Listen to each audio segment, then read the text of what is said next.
Hey, so this is kind of a rough subject. And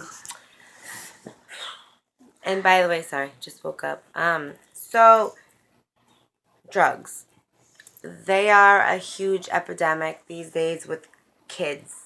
Actually, it's sad to say, but kids themselves are doing drugs and adults and people are literally like, and I hate to use this expression, but dropping like flies. And um my brother, Michael Long, died. happens to be a victim of the drug. And he had died on March 9th.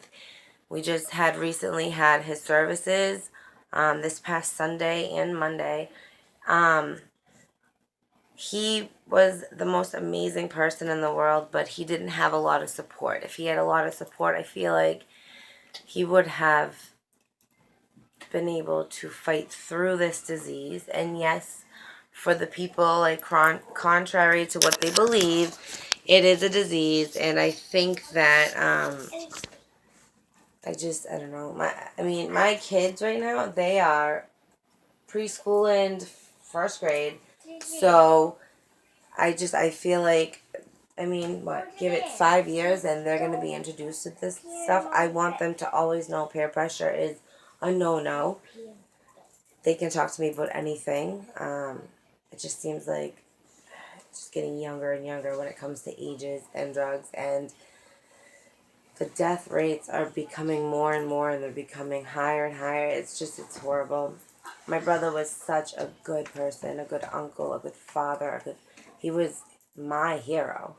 My brother was my hero, and he protected me, and he always took care of me, and he was always my best friend. Surprisingly, most people will fight with their brothers and sisters or whatever, and I did. We did, but he was my best friend. At the end of the day, we would talk for hours and hours on end. He was the one person I knew I could always talk to. He would never judge me. He would just offer advice. He was my best friend, plain and simple. And it just sucks that, once again, like, we lost another person to this disease. So I don't know what I can possibly do. I'm looking into what I can do.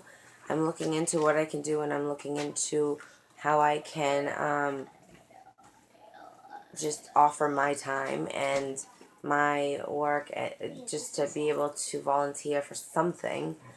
And yes, if you wonder why I'm like keep rubbing my necklaces, this is what they gave the men. It has his ashes in it, and then this is what they gave the women. I have Tyler's on because my clasp actually came broken, unfortunately. So he traded off his necklace for mine, and then he hung up his with the crucifix, but I wanted it on too. So that's why I keep pulling on it. When I get anxiety, I notice myself just like grabbing it. My kids are already fighting over his pictures, so, you know. But we can fight this. We can do this. Absolutely, we can do this.